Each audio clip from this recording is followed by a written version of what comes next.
పండుగలకి ఎక్కువగా చేసే స్వీట్ బూరెలు. పూర్ణం బూరెలు, సుగీలు, పూర్ణాలని ఒక్కో ప్రాంతాన్ని బట్టి ఒక్కో పేరు, చేసే పద్ధతి కూడా ఒక్కోలా ఉంటుంది.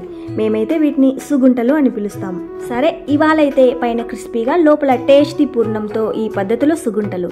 చిన్న చిన్న టిప్స్ పాటిస్తే చాలు, ఫస్ట్ టైం చేసే వాళ్ళు కూడా పర్ఫెక్ట్గా, చాలా ఈజీగా, సింపుల్గా చేసేస్తారు. సరే, లేట్ చేయకుండా రెసిపీ చూద్దామా?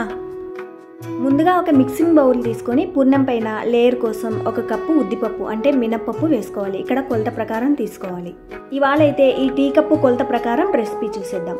1 కప్పు ఉద్దిపప్పుకి 1.5 కప్ రేషన్ బియ్యం వేసుకోవాలి. ఇక్కడ రేషన్ బియ్యం లేకుంటే ఇడ్లీ రైస్ అయినా తీసుకోవచ్చు. ఇక్కడ రేషన్ రైస్ కానీ లేదా ఇడ్లీ రైస్ కానీ వేసుకోవడం వల్ల పైన లేయర్ అనేది మందంగా, గట్టిగా లేకుండా క్రిస్పీగా ఉంటుంది. ఇక్కడ ఈ రేషన్ రైస్ వేసుకోకుంటే మనం ఇంట్లో నార్మల్ రైస్ వండుకుంటాం కదా, జీలకర్ర మసూరి, సోనా మసూరి, ఆ రైస్ వేసామంటే పైన లేయర్ అనేది గట్టిగా వస్తుంది. కొన్ని ప్రాంతాల్లో ఈ పూర్ణం పైన కోటింగ్ అనేది కొంచెం గట్టిగా చేసుకుంటారు. అలాంటప్పుడు ఇక్కడ నార్మల్ రైస్ వేసుకోవచ్చు. ఏవి తీసుకున్నా ఇక్కడ కొలత ప్రకారం తీసుకోవాలి. తీసుకున్న వీటిని ఈ విధంగా 2-3 సార్లు శుభ్రంగా బాగా కడిగిన తర్వాత నీళ్లు పోసి ఒక 4-5 గంటలైనా బాగా నాననివ్వాలి. పండుగలకి ప్రసాదంగా చేసుకోవాలనుకుంటే ఈ విధంగా ముందు రోజు నానబెట్టుకున్నామంటే మార్నింగ్ సింపుల్గా ప్రసాదం చేసేయచ్చు. ఒక 4-5 గంటల తర్వాత చూస్తే చూడండి, ఈ విధంగా బాగా నానిన తర్వాత మళ్ళీ ఒకసారి శుభ్రంగా కడిగి వీటిని గ్రైండ్ చేసుకోవాలి.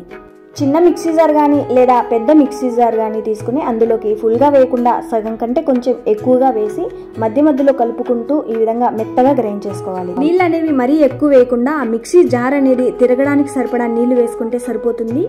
ఆ వేసే నీళ్ళను కూడా చల్లటి నీళ్లు వేస్తే ఈ జార్ అనేది వేడెక్కకుండా ఎంత మెత్తగా కావాలంటే అంత మెత్తగా గ్రైండ్ చేసుకోవచ్చు. లేదంటే ఐస్ క్యూబ్స్ వేసి కూడా ఈ విధంగా మెత్తగా గ్రైండ్ చేసుకోవచ్చు. ఇక్కడ గుర్తుంచుకోవాలి, నీళ్ళు అనేవి మరీ ఎక్కువ వేయకూడదు. చూడండి, చూడడానికి పిండి కన్సిస్టెన్సీ అనేది ఈ విధంగా ఉండాలి. మరీ గట్టిగా ఉండకూడదు, అలాగని మరీ పల్చగాను లేకుండా మీడియంగా ఉండేలా చూసుకోవాలి. దాంతో పాటు మెత్తగా గ్రైండ్ చేసుకోవాలి.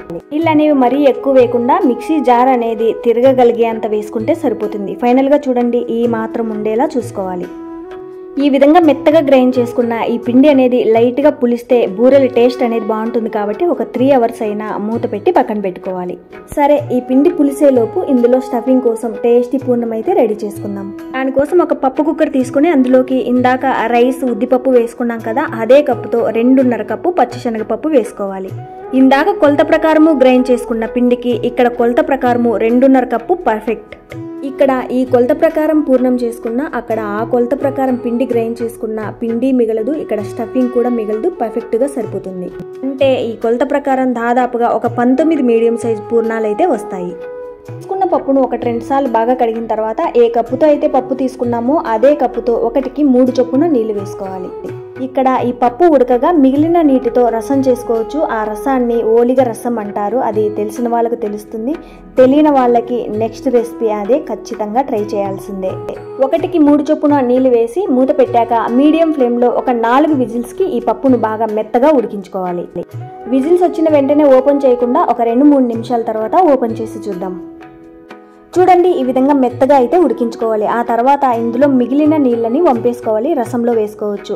ఆ నీళ్ళతో ఒక రసం తయారు చేసుకోవచ్చు. ఆ రసం చాలా చాలా బాగుంటుంది, అది తర్వాత చూద్దాం. నీళ్ళని పూర్తిగా వంపేసిన తర్వాత ఈ విధంగా మెత్తగా మెదుపుకోవాలి. ఈ పూర్ణం బూరెల్ని ఈ పద్ధతిలో కాకుండా ఇంకా సింపుల్ గా చేసుకోవచ్చు, అది కూడా ఎప్పుడో ఒకసారి తొందరలో చూద్దాం. చూడండి, ఈ మాత్రం మెత్తగా మెదుపుకున్న తర్వాత ఇందులోకి బెల్లం తురుము వేసుకోవాలి. పప్పు ఏ కప్పుతో అయితే తీసుకున్నామో అదే కప్పుతో 1 కప్పు పప్పుకి 1.5 కప్పు బెల్లం తురుము. 1కి 1.5 చొప్పున బెల్లం తురుము వేసుకున్నట్టయితే స్వీట్ అనేది లైట్ గా ఉంటుంది. బెల్లం అంతా కరిగిన తర్వాత ఒకవేళ స్వీట్ అనేది తక్కువ అనిపిస్తే మళ్ళీ కొంచెం వేసుకోవచ్చు. వేసిన బెల్లాన్ని పప్పులో ఈ విధంగా కలిసేలా బాగా కలుపుకున్నాక ఇది కొంచెం జారుగా తయారవుతుంది. ఆ తర్వాత స్టవ్ మీద ఉంచుకోవాలి. ఈ విధంగా జారుగా తయారైన తర్వాత కంగారు పడాల్సిన అవసరం లేదు. స్టవ్ మీద ఉంచితే ఇది మళ్ళీ గట్టిగా తయారవుతుంది. అప్పటిదాకా లో ఫ్లేమ్లో కొద్దిసేపు, మీడియం ఫ్లేమ్లో కొద్దిసేపు, హై ఫ్లేమ్లో కొద్దిసేపు మాడకుండా కలుపుకుంటూ ఉడికించుకోవాలి. ఇది కొంచెం దగ్గర పడి స్టఫింగ్లా తయారవ్వాలంటే కొంచెం టైం పడుతుంది. ఆలోపు ఇందాక గ్రైండ్ చేసుకున్న బియ్యం పిండి కూడా పులిసిపోతుంది. ఫైనల్గా చూడండి, ఈ మాత్రం గట్టిగా అవ్వాలి.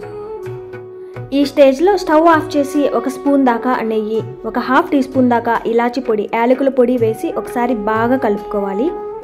ఈ విధంగా బాగా కలిపిన తర్వాత ఈ మిశ్రమం మొత్తం బాగా చల్లారిన తర్వాత మనకి పూర్ణం బూరెలు అనేవి ఈ సుగుంటలు అనేవి ఏ సైజులో కావాలో ఆ సైజ్ బాల్స్ చేసుకోవాలి. చూడండి, నేను చూపించిన టీ కప్పు కొలత ప్రకారము ఈ సైజ్ బూరెలు అయితే ఒక 19 దాకా అయితే వస్తాయి.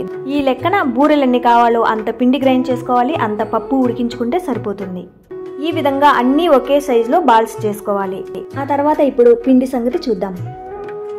ఈ విధంగా లైట్గా పులిసిన పిండిలోకి ఒక 1/2 టీ స్పూన్ దాకా సాల్ట్, 1 స్పూన్ దాకా షుగర్తో పాటు ఒక చిటికెడు లేదా 2 చిటికెళ్ళు వంట సోడా వేసుకోవాలి. ఇక్కడ షుగర్ వేయడం వల్ల ఆ లేయర్ అనేది చప్పగా ఉండదు, దాంతోపాటు గోల్డెన్ కలర్లోకి వేగుతుంది. ఇక్కడ వేసినవన్నీ కూడా పిండిలో కలిసేలా ఈ విధంగా 1 నిమిషం బాగా కలుపుకోవాలి. దేవుడికి ప్రసాదంగా కాకుండా ఎప్పుడైనా స్వీట్ తినాలనిపిస్తే పైన కోటింగ్ కోసం ఈ విధంగా పిండి గ్రైండ్ చేసుకోకపోయినా ఇంట్లో దోశ పిండి ఉంటే ఈ స్వీట్ ట్రై చేయొచ్చు. చూడండి, ఫైనల్గా పిండి కన్సిస్టెన్సీ ఈ విధంగా ఉండాలి. ఆ తర్వాత ఇందాక రెడీగా పెట్టుకున్న ఈ స్టఫింగ్ని తీసుకెళ్ళి ఈ విధంగా పిండిలో వేసేసుకోవాలి. అన్నీ ఒకేసారి వేయకుండా ఈ బౌల్ అనేది ఎంత ఉందో దాన్ని బట్టి వేసుకుంటే ఈజీగా తొందరగా ఫాస్ట్గా ఒకేసారి వేసేసుకోవచ్చు. చేత్తో వేసే అలవాటు ఉంటే వేసుకోవచ్చు, కొత్తగా ట్రై చేసే వాళ్ళు ఈ విధంగా స్పూన్తో ఈజీగా వేసేసుకోవచ్చు.